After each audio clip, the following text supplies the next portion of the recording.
अध्याय 190 10x पुरस्कार प्राप्त करना। रसातल ऊर्जा विकास तकनीक। उसे ये भी एहसास नहीं है कि मैं कौन हूँ, या मुझे आश्चर्य है कि क्या वह अभी भी इतना अनौपचारिक रह पाएगा।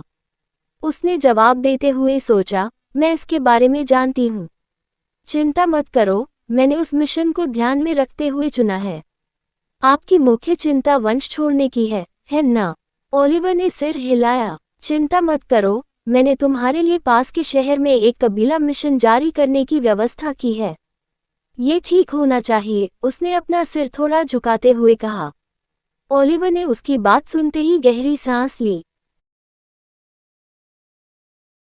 उसने पहले से ही कबीले में इतने ऊंचे पद पर स्थापित कर दिया था कि सौंपे गए मिशनों को प्रभावित कर सके। कितनी डरावनी महिला है। आपने कबीले में गहरी जड़ें जमा ली हैं। क्या आप इसके बारे में निश्चित हैं? उसने वास्तव में आश्चर्य करते हुए पूछा कि उसके दिमाग में क्या चल रहा है। क्या आप अपने बॉस के बारे में चिंतित हैं? उसने मुस्कुराते हुए जवाब में पूछा। शायद, उसने विचारशील अभिव्यक्ति की। यदि वह उजागर हो गई और पकड़ी गई, तो क्या उसे भी उसके साथ मिलीभगत करने और कबीले में रहते हुए और उसके संसाधनों का आनंद लेते हुए किसी अन्य संगठन में शामिल होने में परेशानी नहीं होगी? कहा जा सकता है कि वह उसके बारे में उस तरह से चिंतित था। ओह, कितना प्यारा सा लड़का है। जेना इस तरह से मुस्कुराई, जो पूरी तरह से मुस्कुराहट नहीं थी। उसका लहजा व्यंग्यात्मक था क्योंकि उसने अपनी आंखें सिकोड़ ली थीं। लेकिन आपको मेरे बारे में चिंतित होने की ज़रूरत नहीं है। मैं जो खेल खेल रहा हूँ वह है वास्तव में भयानक, लेकिन मैं काफ़ी अनुभवी खिलाड़ी हूँ। क्या ऐसा है? आपके लिए अच्छा है। ज़्यादा ध्यान मत खींचो, नहीं तो मैं भी मुसीबत में पड़ जाऊंगा, ओलिवर ने उपहास किया। तुम छोटे बच्चे, अपना ख्याल रखो। उस उमड़ते उत्साह के साथ, बेहतर होगा कि तुम इसे छुपाने का एक तरीका ढूंढ लो, अन्यथा तुम और अधिक परेशानी में पड़ सकते हो। जेना ने अहंकारपूर्वक अपनी बाहें अपनी छाती के नीचे मोड़ ली और कहा। उसकी आभा उस क्षण और अधिक प्रभावशाली हो गई, जिससे कमरा एक अदृश्य दबाव से भर गया। मैं इसे देख लूंगा, ओलिवर ने मुस्कुराते हुए कहा। मिशन के लिए धन्यवाद, बॉस। वह जल्द ही उसके कार्यालय से निकल गया और अपने आंगन में वापस चला गया। वह अभी आया था, और अब वह जल्द ही चला जाएगा। वह इस बिंदु से व्यस्त होना शुरू कर रहा था। उसने देखा कि एक परिचित मोटी बिल्ली उसके सोफे के ऊपर आराम कर रही थी और झपकी लेते हुए खर्राटे ले रही थी।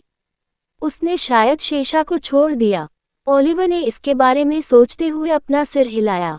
एकमात्र नौकरानी कुल संरक्षक को कैसे रोक सकती है, चाहे वह कितना ही मूर्ख क्यों न हो। उसने खर्राटे लेती बिल्ली को नजरअंदाज कर दिया और अपने आंगन के पीछे गुप्त स्थान पर चला गया। उन्हें वहां गए हुए काफी समय हो गया था।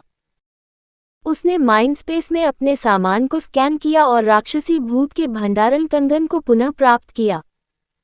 अब जब वह कबीले में था, तो उसे अन्य विधर्मियों द्वारा पता लगाए जाने का डर नहीं था।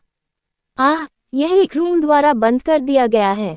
मुझे सिक्फो से पूछना चाहिए था कि वह मुझे सिखाए कि उन्हें कैसे तोड़ना है। ओलिवर ने कराहते हुए कंगन को जमीन पर गिरा दिया। शायद मुझे रून्स के बारे में जानकार किसी बुजुर्ग से मदद मांगनी चाहिए। मुझे संदेह है कि वे मुझे पहले की तरह ही बर्खास्त कर देंगे। उसने सोचा कि क्या उसे रून्स को डिकोड करने में कबीले की मदद का उपयोग करना चाहिए।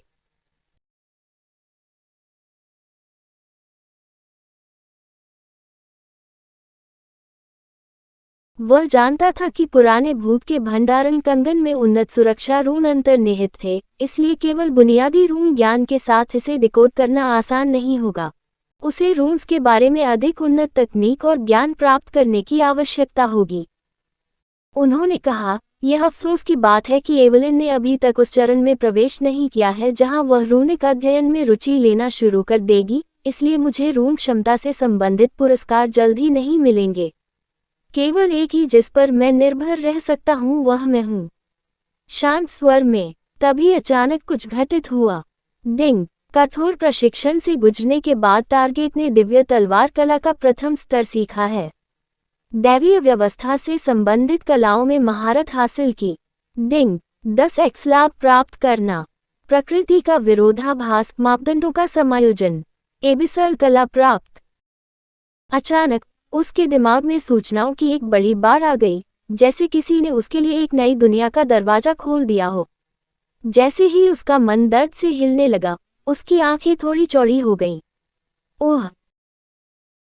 वह थोड़ा सा कराह उठा और उसने धीरे से अपने विचारों को व्यवस्थित करते हुए अपने माथे को छुआ। जैसे जैसे अधिक से अधिक जानकारी उसके दिमाग में प्रवेश करती गई, एक परिवर्तन होता हुआ प्रतीत होने लगा। उसकी आंखें और अधिक खाली हो गईं, मानो वह परिवर्तन की दौर से गुजर रहा हो। आह! उसने बिना किसी निश्चित अर्थ के एक ध्वनि निकाली, जैसे कि वह चेतन स्थिति में हो। उसे वास्तविकता में वापस आने में एक क्षण लगा, लेकिन जब वह वापस आया, तो उसके चेहरे के भाव जटिल हो गए और उसकी आंखें सिकुड़ गईं। तो इस तरह मुझे एबिस ऊर्जा को वापस बढ़ाने की जरूरत है, उसने अपनी हथेली की ओर देखते हुए खुद से कहा। इस बार उसे जो पुरस्कार मिला वह रसातल की कलाओं के बारे में ज्ञान था और कैसे उसे अपनी रसातल ऊर्जा को वापस बढ़ाने की आवश्यकता थी। जाहिर तौर पर यह एक ऐसी पद्धति थी जो उनके द्वारा सीखी गई किसी भी नैतिकता और नैतिकता के दायरे से परे थी। हृदय, एक अंग जो किसी भी प्राणी में जीवन के स्रोत के रूप में कार्य करता है। जीवन और शक्ति का स्रोत। हृदय मनुष्य के सामान्य हृदय तक ही सीमित नहीं था, ये वह मूल था जिसने प्राणियों में जीवन को सुविधाजनक बनाया। यहाँ दिल का किसी भी चीज से क्या लेना देना है?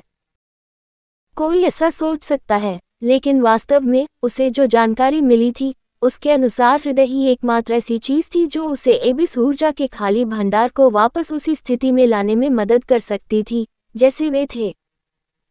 संक्षेप में, उसे हृदय की आवश्यकता होगी, जीवन का मूल जो एक प्राणी को क्रियाशील और जीवित बनाता है, ताकि वह अपने रसातल को पुनर्स्थापित करने और अधिक से अधिक ऊंचाइयों तक विकसित करने में सक्षम हो सके। किसी के दिल का उपयोग करने के विचार मात्र से ही उसके पेट में दर्द होने लगा।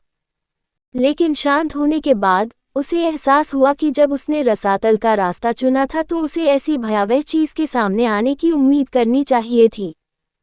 बताने की जरूरत नहीं, एबिस कला के बारे में अन्य जानकारी जो उसे दिव्य तलवारबाजी के बदले में मिली थी, वह उतनी ही भयावह थी।